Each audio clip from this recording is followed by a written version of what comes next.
Nang makarating na siya sa baryo, doon mas ipinaliwanag ni Tandang Jem kung bakit nila ito ginagawa. Ang mga taong ito, ayon pa kay Tandang Jem, kalahi talaga ito ng mga manggagamot sa lugar na yon. Malawak ang kanilang lupain noon. Payapa at tahimik ang kanilang pamumuhay. Ngunit natibag ang katahimikan sa kanilang pamumuhay nung idiniklara ng gobyerno na lahat ng lupang walang titulo ay kukunin nila. At nang mapatunayan ng pamahalaan na isa nga ang lugar nila na wala sa mga binabanggit, doon na nagsimula ang pagbawi ng pamahalaan sa lupa. Pero hindi ito naging madali sa mga tao ng pamahalaan dahil sa tuwing nadadapo na sila sa lugar para sukatin ang lupa, nag-iiba ang direksyon ng mga pag-iisip ng mga taong inutusan ng gobyerno. Minsan pa sa mga taong nadapo sa lugar na yon na may kaugnayan sa pagbawi sa lupa, nagkakasakit sila at yung iba nababaliw at namamatay. Palagi ang ganong pangyayari, kaya huminto ng ilang taon ang gobyerno para kunin ang lupa hanggat nasa lugar pa ang mga taong manggagamot. Pero lingid sa kaalaman ng lahat, hindi lahat manggagamot ang nakatira sa lugar. Naging tahimik ulit ang lugar nang tumigil ang gobyerno. Pero ang katahimikang yon ay panandalian lang.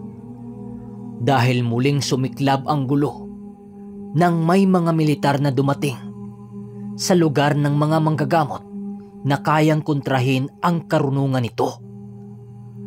Ayon sa mga sabi-sabi, nanggagaling pa daw sa lugar ng Coronadal South Cotabato ang mga militar na yon.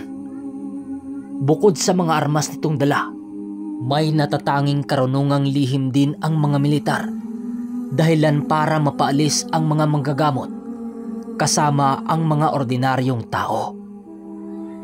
Naninirahan ng matagal ang mga taong ito sa kung saan saang gubat na halos nagkawatak-watak na ang pamilya. Ngayon, Fidel, makinig ka.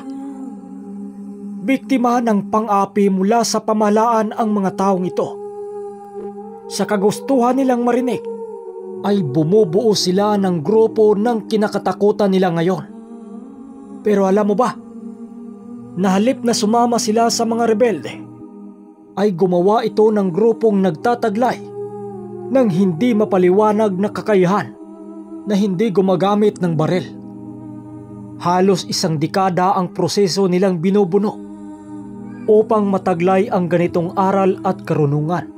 Dahil hindi na tumatalab ang mga militar na pinadala sa bundok na ito, ngayon ay ang mga hamugaway na samahan na naman ang napag-utusan upang tugisin sila, ay malaking gulo na naman ito.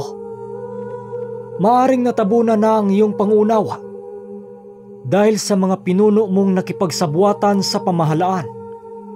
At dahil dito, nagbulag-bulagan ka sa mga naririnig mo dahil ba sa salapi. Wika ni Tandang Jem. Alam ni Fidel na totoo ang sinabi ni Tandang Jem at gusto man niyang tumulong ay wala siyang magagawa. Nananatili siya sa pugad ng mga ito ng ilang linggo at sa pananatili niyang doon ay unti-unti niyang nakilala ang mga tao doon. May kanya-kanya silang mga dahilan kung bakit sila sumali sa samahang yon. At ito ay dahil sa pang-api.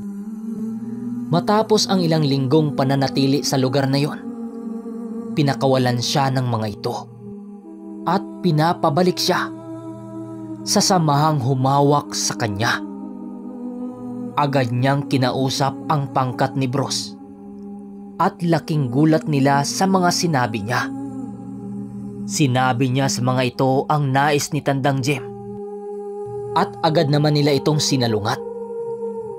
Dahil sa ang ginagawa ng kanilang mga kalaban ay taliwas sa mga itinuturo ni Tandang Jem dahilan para malagay siya sa alanganing desisyon. Kailangan niyang mamimili sa pamagitan ng pinunong pinaglilingkuran niya at ng damdamin niya. Hanggang isang gabi, habang nag-iisa siya matapos niyang magmilay-milay, naalala niya ang sinabi ng kaibigan niyang Baluraw. At agad niya itong tinawag, ngunit hindi ito nagpakita.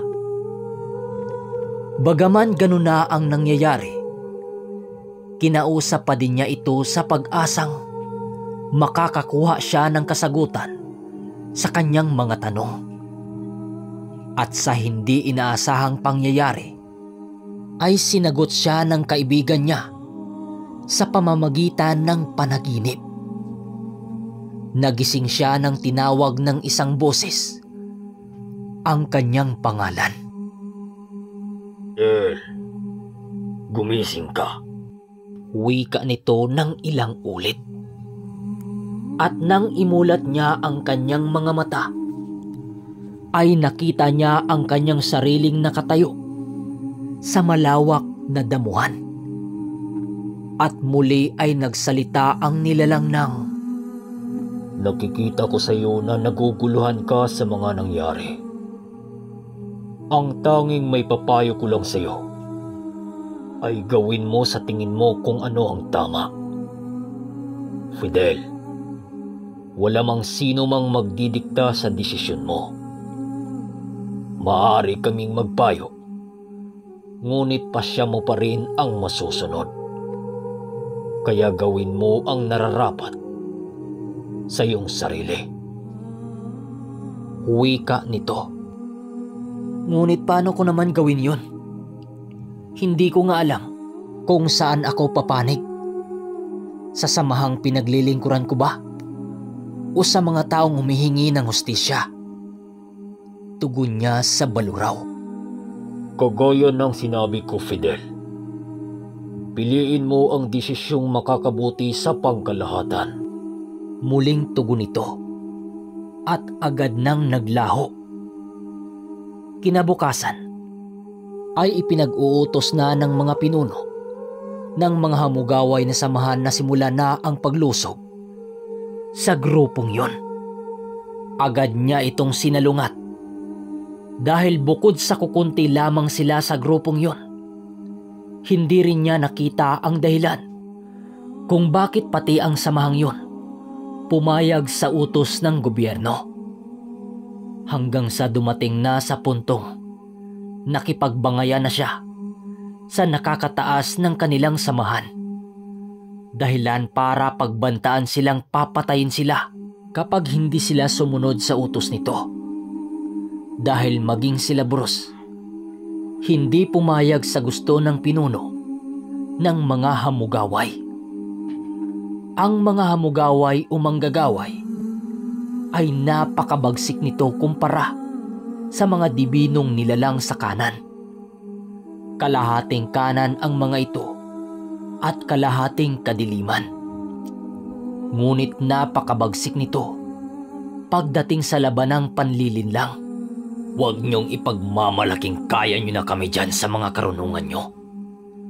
Tandaan niyo, kaya namin kayong durugin sa isang iglap lamang.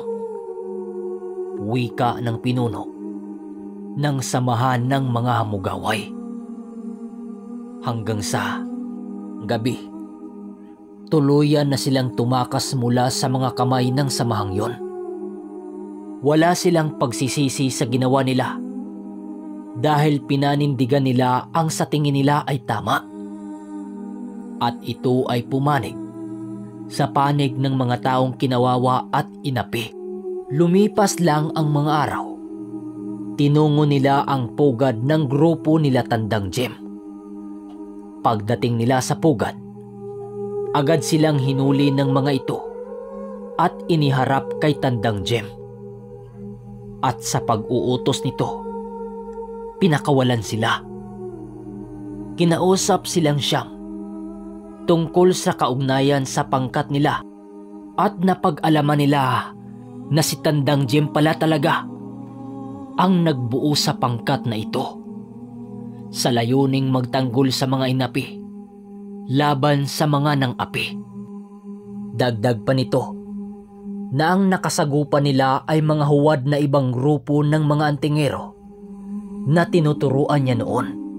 Ito ang tumitiwalag sa kanilang grupo noon at ginamit ang pangalan nila para manakot at mangikil sa bayan. Kagaya nila ang grupong yon ay may taglay ding mga gamit. Ang ilan sa kanila ay may tangan na mga mutya. Ang iba naman ay mahusay sa kumbate espiritual.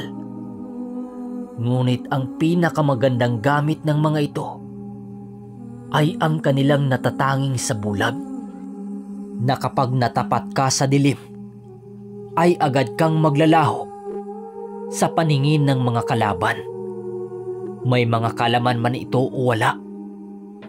At dahil dito, kung nakipagpatayan talaga siya sa mga ito, ay tiyak na maglalaban talaga ang kanilang mga karunungan. Nagkaroon pa ng pagkakataon na nagkasubukan sila ng mga gamit at nakikita nitong malakas talaga ang mga gamit ng grupo na yon. Nagsisimula ang kanilang subukan nang minsang nag-uusap sila ng isang grupo nila at naitanong niya kung ano ang kanyang gamit. Malugod naman itong sumagot at naisabi niya kung ano ang kanyang tangan. Ito ay isang uri ng dasal, pangdigma. Inusal niya ito at sinabihan siyang batuhin niya ito ng kahit na anong usal, pangtigal po. At nang ginawa niya ito, laking gulat niya nang biglang nagtigil lang ito nang hinawakan siya nito at itinayo. Dahil dito, alam niyang makakayanan ng grupong yon ang anumang labanan kontra sa ibang samahan ng mga antingero. Makalipas ang ilang buwan na tahimik na pagtatago, ay may dumating na mga mensahe mula sa pinagkakatiwalaan niyang kaibigan sa loob ng samahan ng mga hamugaway na kanyang pinagsisilbihan noon. Nagbabalak silang salakayin ang kanilang lugar. At sa pagkakataong ito, malakihang pagsalakay ang kanilang gagawin dahil kasama nito ang ilang tao ng gobyerno na may alam din sa lihim na mga karunungan. Agad niya itong ipinagbigay alam kay Tandang Jem ang balak ng mga manggagaway. At dito naghanda sila sa pagdating ng kanilang mga kalaban. Kaya nagkalat silang lahat sa kagubatan, bit-bit ang mga bulo at kampilan, at iniwan ang baryo na walang tao, at sila Tandang Jim lang at 8 nitong mag-aaral ang naiwan. Nararamdaman na nila ang pagkilos ng mga manggagaway mula sa paligid. Dahil nanggagaling si Fidel sa grupong yon, alam niya kahit papano ang kahinaan ng mga ito. Nagsisimula na rin ang labanan mula sa kabilang dako ng gubat malapit sa baryong kanilang nilisan. Pagpasok ng mga manggagaway sa baryo, agad namang pinagsusunog ang mga kubo nila ng mga ito. Habang nagkukubli sila sa mga kahuyan, may grupo sa mga manggagaway na magaling sa sandatang aspeto ang napadpad sa kanilang kinaroroonan na yon. Malayo pa lang ito ay nagbigay na ng sinyas si Tandang Jem. Habang nakatingin ito sa mga kalaban, ay humarap ito sa kanilang siyam at nagwika ng, "Humanda kayo, dahil narito na sila. Lalaban tayo hanggat saan man ang ating makakaya. Makakamandag ang mga kalaban natin, kaya doble ingat kayo sa inyong mga sarili." So mga kaermitanyo, hanggang dito na muna ang ating kwento. Punta na tayo sa shoutout. Galing kay Singson, shoutout kay Jima Bidolido Carmen Sibo at kay Ranel Cruz. Shoutout kay Karen Francisco. Belma Estilia Sharia Quezon. Time Manilio, shoutout sa'yo. Rogelio Parot from Danau, Cebu City.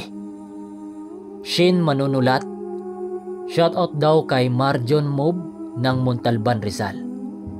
Waday TV Lipalang from Metro Manila, shoutout sa'yo. Marlo de la Cruz from Manila de la Cruz. Pamili. Yun lang. Hanggang dito na lang ang ating kwento.